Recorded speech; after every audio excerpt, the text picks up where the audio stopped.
오늘 만나볼 전시는 국립중앙박물관에서 용산 이전 20주년 특별전으로 마련한 조선전기미술 새나라 새미술. 새나라 새미술. 이 전시가 작년부터 준비됐었던 것이기 때문에 정권 교체의 현재 상황과는 무관한 것임을 미리 알려드립니다. 여기서 말하는 새나라는 1392년 개국한 조선을 얘기합니다. 조선이라는 새나라가 시작됐기 때문에 고려와는 전혀 다른 조선만의 미술이 시작됐음을 보여주는 전시라는 뜻으로 새나라 새미술, 정치적인 상황과는 무관합니다. 국립중앙박물관 특별전시실 1관에서 6월 10일 개막해서 8월 31일까지 열리는 전시입니다. 올봄 전시 중에 호암미술관이 기획한 겸재정선 전시가 제가 그때 왜 이번에 못 보면 100년 동안 못 본다라고 했었는데 이 전시도 이번에 못 보면 100년 동안 못 보는데 어떡하지? 게다가 이거는 작품 수가 훨씬 더 많습니다. 총 691건, 60이 아니라 691건, 거의 700여 점에 달하는 작품들을 볼 수 있고 이 작품들만 해도 국보만 16건, 보물이 63건, 국보 보물만 거의 100개가 가까이가 있고 이것들을 국내외 72개 기관에서 다 싹싹 빌려와서 모았습니다. 이 작품들을 다 보려면 전 세계 국내외 72개 미술관들, 박물관들을 돌아다녀야 되니까 이걸 한 번에 볼 수 있는 이 자리 100년에 한 번 올까 말까 한 전시입니다. 새나라 새미술. 국립중앙박물관이 지금은 용산구에 위치하고 있는데 원래 국립중앙박물관이 어디 있었냐면은 경복궁 안에 있었습니다. 지금은 국립민속박물관으로도 활용되고 있는데 국립중앙박물관이 궁궐 안에 있지 않고 별도의 공간에 큰 규모로 내셔널 뮤지엄에 맞게끔 옮기기로 하고 이제 준비를 시작했습니다. 그 이전이 이루어진 게 2005년. 그래서 올해가 용산 이전 20주년입니다. 박물관으로서는 올해가 성인식을 맞이한 해인 만큼 이 전시를 위해 한 3년 이상 아주 오랫동안 준비를 했습니다. 미국 메트로폴리탄 박물관, 일본에 있는 도쿄 국립박물관, 프랑스의 아시아 유물을 많이 소장하고 있는 김해박물관까지 다양한 기관에서 미술품들, 중요한 작품들을 다 빌려왔습니다. 새나라 새미술. 조선이라는 새나라의 새미술. 조선 전체가 500년 역사를 가지고 있는데 중간에 임진왜란, 병자호란을 거치면서 마치 지금의 우리가 코로나 팬데믹 이후에 많은 것들이 바뀐 것처럼 조선 미술도 경향이 조금 바뀌게 됩니다. 그래서 이번 전시는 임진왜란, 병자호란 이전에 조선 전기만을 특별히 조명한 그런 전시라고 할 수 있습니다. 간단히 설명을 하자면은 조선의 시작 프롤로그, 그리고 1부는 백색, 조선의 백자들에 대해서, 2부는 먹으로 그린 조선의 서화를 통해 그 인문정신, 그리고 세 번째는 금빛 찬란한 금동불상들. 조선은 유교국가여서 불교가 고려만큼 성행하지는 않았지만 그럼에도 불구하고 여전히 남아있었던 불교 미술의 기운을 또 3부에서 보여줍니다. 그리고 마지막은 조선의 가장 큰 발명품 중에 하나이고 우리 모두가 누리고 있는 훈민정음을 에필로그로 이번 조선전기미술 전시는 막을 내립니다. 자, 691점. 진짜 내가 보다가 죽을 뻔했습니다. 작품이 너무 많아가지고 나 한 1시간 예상하고 갔다가 3시간은 있어야겠구나 해서 앞으로 4번 정도 더 가볼 계획입니다. 그리고 4~5번 정도는 꼭 가봐야 되는 이유가 뭐냐면 조선 전기, 즉 3, 4, 500년 전의 작품이기 때문에 작품들이 섬세합니다. 그래서 오랜 기간 동안 계속 전시를 할 수 없기 때문에 짧게는 한 3주, 4주 정도만 선보이고 다시 수장고로 들어갑니다. 일본이나 외국의 기관으로 다시 돌아가는 작품들도 있기 때문에 작품 교체가 여러 번 이루어집니다. 그래서 작품 교체 일정 체크해서 가보시는 것도 추천드립니다. 전시를 보러 딱 들어가면은 맨 먼저 보이는 장면이 이 장면인데 이게 뭐냐면 조선을 건국한 태조 이성계가 발원한 사리함입니다. 자, 이 사리함은 1390년에서 1391년 2년에 걸쳐서 태조 이성계와 부인 강씨 그리고 태조 이성계를 따르던 사람들이 함께 이제 발원을 해가지고 만든 사리함인데, 사리라는 건 부처님의 몸이라서 맨 안쪽에는 유리로 만든 사리함. 유리라는 게 깨지기 쉽지만 투명하고 그 신비로운 특유의 그 물질성 때문에 저 무렵에는 가장 귀한 걸 담는 재료였습니다. 그래서 맨 안쪽에 실제로 보면 한 요 정도 검지손가락만한 저 제일 홀쭉하고 가는 게 사리함. 저 안에 사리를 담습니다. 그리고 저 사리함을 옆에 보이는 조금 동그랗고 화려한 소형 미니어처 탑이라고 생각하시면 되는데, 원래 불교 건축에서 탑이라는 게 부처님의 사리, 그러니까 부처님의 몸이 이제 남아있는 그 흔적을 모신 곳인데, 그 탑과 똑같은 형상으로 만들어서 사리함을 그 안에 넣는데, 저것도 마치 탑을 미니어처로 해놓은 것처럼 아랫부분에는 연꽃 모양의 이렇게 받침대, 그리고 몸통 부분에는 실제로 불상을 새기기도 했고, 그리고 위까지 이제 건축적 요소까지 다 더해서 사리함을 만들고, 그 사리함을 또 그 옆에 있는 통에 또 집어넣습니다.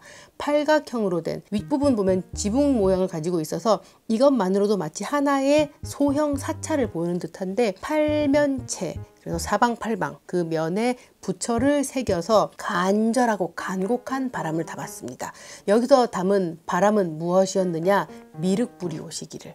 그러니까 미륵불이란 건 불교에서 말하는 미륵불은 미래의 부처인데, 고려 후반부가 될수록 귀족들의 생활이 좀 문란해지고 방탕해지면서 경제적으로는 조금 기울었고 외구의 침략으로 살기는 정말 어려웠던 시절이었습니다. 그래서 백성들은 더 힘들었고 간절히 뭔가 이 상황을 타개할 수 있는 새로운 시작이 보이길 바랬는데, 이성계와 그의 세력들은 그 바람을 담아서 미륵불이 오시면 지금의 이 상황을 평정하고 우리를 행복하게 해주실 것이다.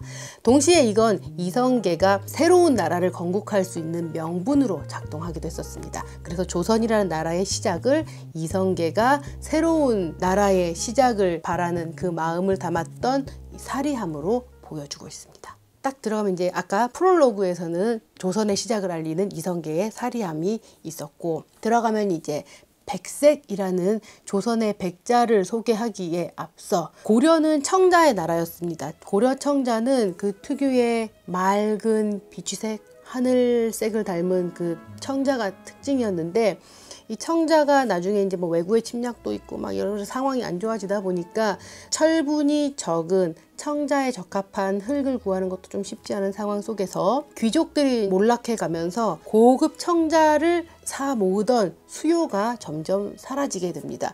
여러 가지 상황으로 고려 청자는 쇠퇴하고 새로운 도자기가 나타나게 되었으니 그게 바로 분청사기. 분청사기는 고려 말에 있던 상감청자의 전통을 기반으로 해서 15세기 전반부터 16세기 후반까지 쭉 나타나는 조선만의 특별한 도자기입니다. 파랗지는 않고 약간 회색빛, 그래서 회청색이라고도 하는 그 도자기 표면에 백토를 입혀서 장식을 한 건데, 분청, 말 그대로 분칠을 한 청자라고 이해를 하시면 됩니다. 실용성이 좀 더 많이 강조가 된 작품이라고 할 수 있습니다. 고려 청자처럼 이렇게 장식용으로만 쓰이는 게 아니라 실제로 뭐 술병이든 밥그릇이든 사용할 수 있게 했었다는 거. 그리고 장식 방법이, 고려 청자에서 가장 대표적인 장식 방법은 상감 기법입니다. 고려는 은입사도 그랬고, 은입사, 은 그릇의 표면에 부식 효과를 통해서 파내고 거기다가 이제 다른 금속 성분들을 채워 넣는 방식으로 화려하게 장식한 은입사 기법이나 나전칠기, 나무 표면을 이렇게 파내서 거기다가 이제 나전을 붙여서 오칠을 해서 표면을 장식했던 나전칠기, 즉 내 살에다가 남의 살을 이렇게 붙이는 방식으로 장식을 하던 게 고려시대의 가장 대표적인 장식 기법 중에 하나였습니다. 상감 기법도 마찬가지여서 그릇을 만들면은 그릇의 태토에다가 다른 색깔 흙을 넣어서 장식을 하던 기법이었는데, 요걸 그대로 가져와서 분청사기도 상감 기법으로 장식을 하기도 했었습니다. 근데 좀 손이 많이 가지. 분청사기는 좀 획기적인 장식 방법을 고안했는데, 인화문 기법. 인화문이라고 할 때 인자가 도장할 때 그 인자여서 도장처럼 이렇게 만들어 찍는 장식법이 인화문 기법입니다. 그래서 이렇게 인화문 기법으로 장식을 하면은, 여기 보면은 이렇게 왜 점이 딱딱딱딱 찍혀 있는 거, 저것도 다 이제 인화문으로 다 찍은 점이지. 인화문 장식으로 만들면 어떤 장점이 있겠습니까? 빨리빨리 만들지. 또 내가 찍으나 얘가 찍으나 똑같은 무늬를 찍을 수 있었기 때문에 규격화, 표준화가 가능했었습니다. 고려 때와는 다르게 고려는 귀족 국가이면서 호족 국가, 즉 지방에 있는 귀족들이 중심에 있는 왕 못지않은 자신들만의 왕국을 건설하고 있었다고 보시면 되는데, 조선은 그렇지 않고 오직 하나의 왕만이 중앙 집권적인 권력을 가지는 나라로 바뀌었습니다. 그러다 보니까 중앙 집권적 국가 방식에 맞는 도자기가 발달을 하게 되는데, 조선은 공납제도를 시행을 해서 전국 각지에서 도자기를 만들어다가 곡물로 올려 바치는 이런 시스템을 사용을 했었기 때문에, 그럼 좀 더 표준화, 규격화된 장식, 좀 균질한 이런 미감이 있어야 됐기 때문에 인화문 기법이 더 잘 발달을 하게 됩니다. 아무리 이렇게 표준화를 한다고 해서 전국 각지에서 똑같은 도자기를 만들어 올 수는 없잖아요. 도자기를 만드는 흙이 다 다르고 각 지에 있는 또 장인들의 기술이 다르기 때문에 같을 수는 없었고, 그래서 조선 초기에는 택리지라고 해서 전국 팔도 방방곡곡에 어떤 흙이 많이 나고 또 어떤 특징이 있는지 다 조사를 해서 정비를 해서, 그래서 중앙 집권적으로 곡물들이 다 서울로, 한양으로 올 수 있게끔 다 조성을 했던 그런 특징이 있습니다. 그래서 전시장에 가면은 벽에 조선의 도자기를 만드는 가마터가 어디에 있었는지에 대한 분포 지도도 있고, 그리고 각각의 특성을 살려있는 도자기들이 이렇게 한눈에 볼 수 있게끔 보여주고 있습니다. 그래서 이런 분청사기들을 쫙 만나보다가 이제 서서히 백자의 시대가 나타납니다.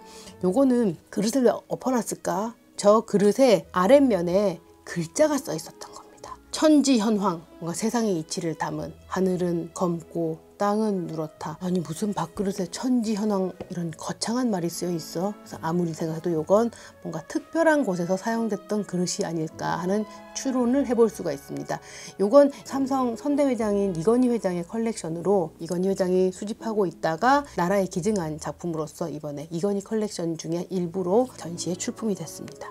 분청사기는 조금 자유로운 멋이 있습니다. 그리고 조선의 완전히 하얀 새하얀 이 백자는 정갈한 맛이 있어가지고 좌우 대칭, 이것도 보면 얼마나 대칭 반듯반듯 정갈한 맛이 또 특징입니다. 이것이 조선의 미학. 그러니까 화려한 고려 청자와 다르게 조선에서는 청화백자라는 게 발달하게 됩니다. 백자를 만들고 거기다가 푸른색으로 그림을 그렸다 해서 청화백자라고 하는데, 이 청화백자가 아주 그리기가 어려웠습니다. 왜냐?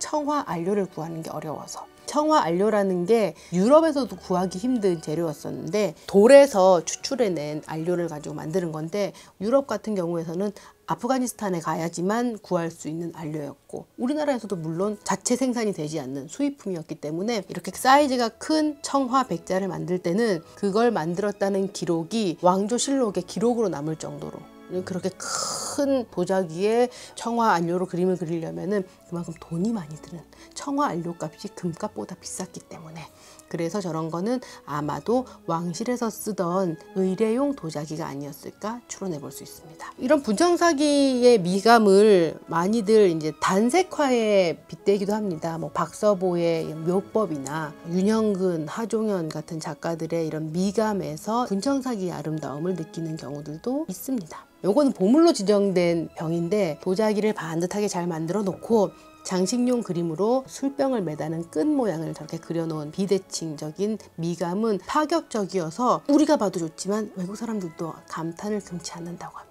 그리고 이 전시장에는 조선시대의 여러 도자기들을 한눈에 조망할 수 있게 아예 진열장에다가 수백 점 도자기를 그냥 딱 때려 넣습니다. 그래서 시간을 좀 여유롭게 두고 하나하나 살펴보시면은 좀 더 즐거운 감상이 되실 수 있습니다. 도자기 전시장에서 나와서 조금 복도를 지나갑니다. 그 복도를 지나는 동안에 우리의 눈은 조금 어두움에 익숙해지고 서화실로 가면은 확실히 조명이 어두워졌다는 걸 아실 수가 있습니다. 여기서부터는 이제 서화, 글과 그림들이 펼쳐지는데, 도자기보다 종이가 민감하기 때문에 강한 불빛 이런 거에는 종이가 바스라질 수 있기 때문에 좀 어두운 조명이라는 거 감안하시고, 이거 왜 이렇게 어두워? 이러지 마시고 가셔서 5초간 눈을 감고 있다가 딱 뜨면은 어둑하던 게 사뭇 밝아 보입니다. 여기서부터는 이제 조선시대 전기 미술을 만나실 수가 있는데, 사실 조선 전기만 해도 화가들이 자신의 이름을 널리 알리지는 않았습니다. 이건 유럽도 마찬가지인데, 화가는 자신의 이름을 내세우기보다는 그 작품을 의뢰한 의뢰인의 이름이 더 중요했고, 특히 실력 뛰어난 화가들은 다 왕실의 도화서 소속이었고, 도화서 소속 화원은 그냥 도화서 화원이라는 것에 더 의미가 있었지 내 이름이 누구고 뭐 내 이름을 써놓고 이런 거는 별로 없었기 때문에 사실 알려진 조선시대 전기 화가의 이름은 그렇게 많지가 않습니다. 하지만 조선 조선 전기를 풍미한 최고의 화가가 있었으니 바로 안견. 조선 전기에 가장 영향력 있는 화가인데 안견의 작품으로 우리가 잘 아는 건 몽유도원도. 세종대왕의 아들 안평대군께서 간밤에 꿈을 꾸셨는데 내가 꿈에 복숭아밭을 갔다 온 것 같은데 거기가 아무래도 신선들이 사는 곳 같아. 복숭아라고 하면 하나를 먹으면 3000년을 산다는 그 신선들의 복숭아가 장수와 신선을 상징하는 거기 때문에 여기서 말하는 도원, 복숭아밭이라는 게 아무래도 신선들의 놀이터였던 것 같다 라며 그림을 그려보라고 하십니다. 완전 상상화인데 그 시절 그림이라고 하면 중국에서 전해오는 빼어난 절경을 그린 그림을 보고 모방해서 그리는, 있었던 그림을 그대로 계승해서 그리는 거였는데 안견은 파격적으로 자신만의 화풍으로 새로운 그림을 그립니다. 물론 산을 표현하는 기법이 그전부터 쭉 내려온 중국 화풍의 영향을 받아 있기도 하지만 그럼에도 불구하고 안견은 몽유도원도에서 그만의 새로운 풍경을 그려냅니다. 그래서 몽유도원도가 조선전기를 대표하는 작품이지만 안타깝게도 이 작품은 일본으로 건너가서 지금은 일본 텐리대라는 대학교 소장품으로 되어 있습니다. 그래도 우리나라에도 몇몇 작품이 있기 때문에 이번 전시에서 만날 수가 있습니다.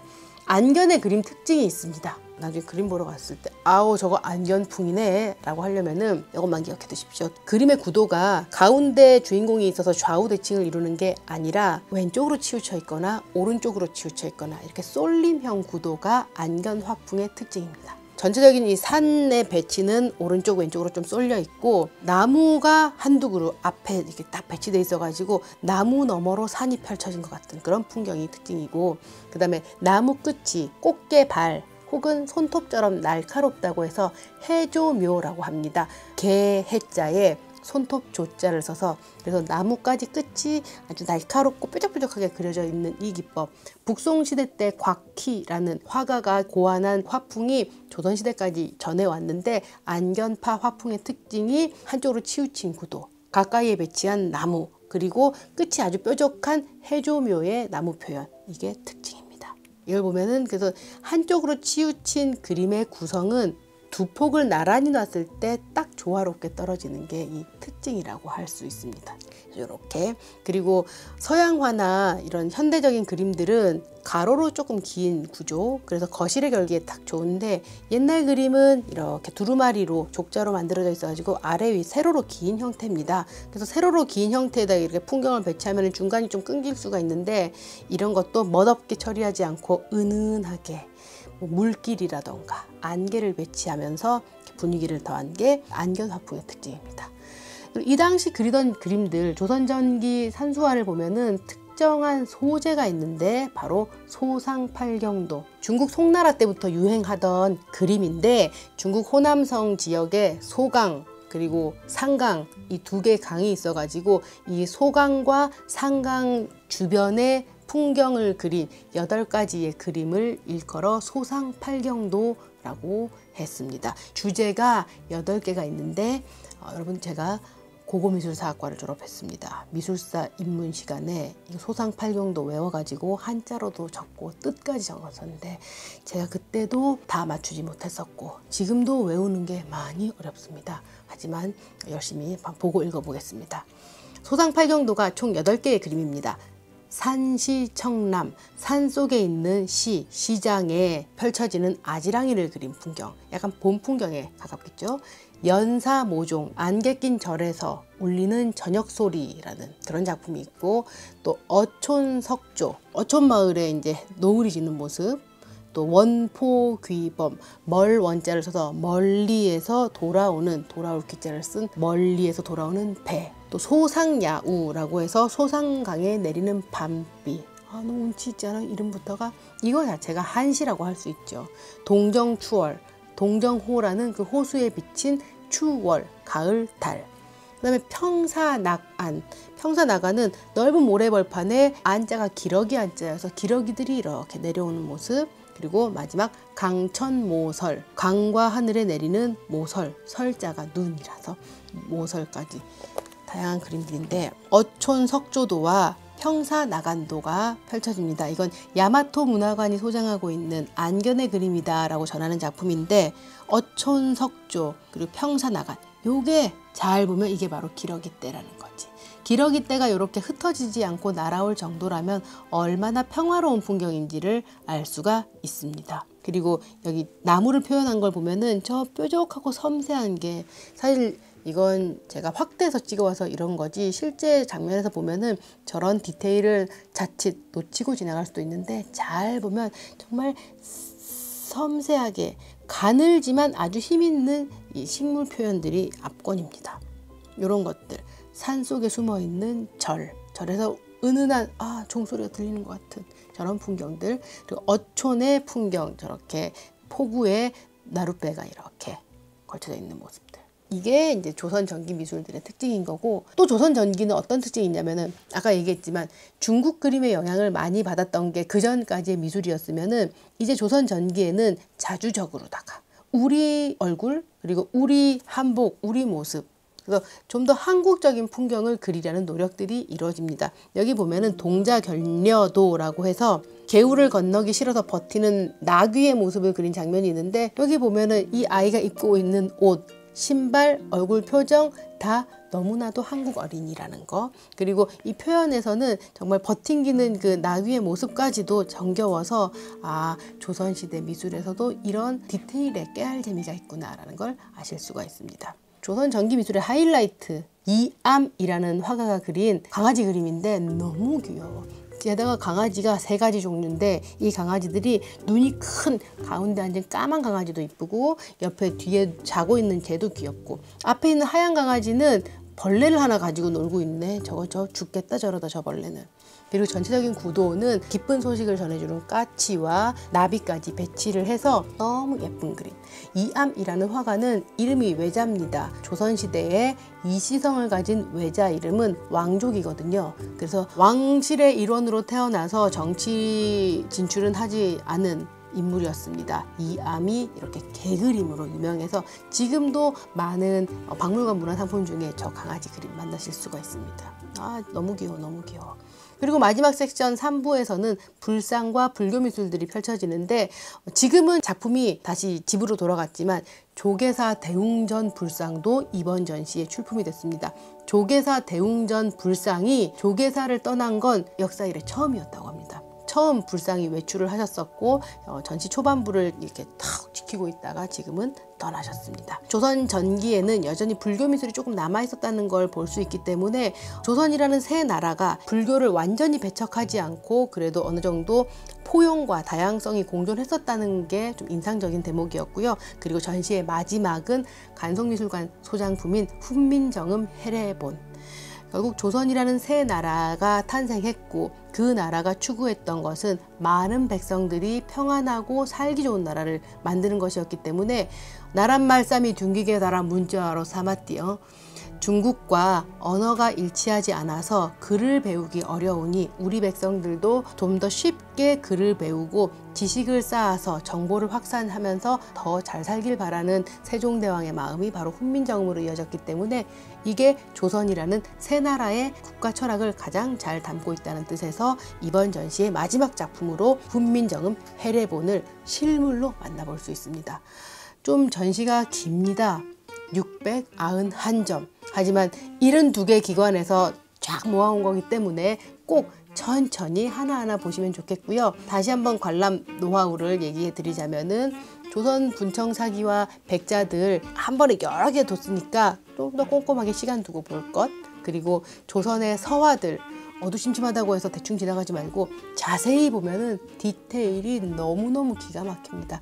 그 디테일로 표현된 산속에 있는 집과 그 안에 있는 진짜 조그만 사람들, 그 사람들의 모습에 한국인이 보입니다. 그래서 조선시대 미술에서부터 한국인, 바로 우리의 모습을 자신 있게 내보이던 그런 예술가들의 철학까지 만날 수가 있으니까 꼭 자세히 2~3시간 정도의 관람 시간을 염두에 두고 가시는 걸 추천드립니다.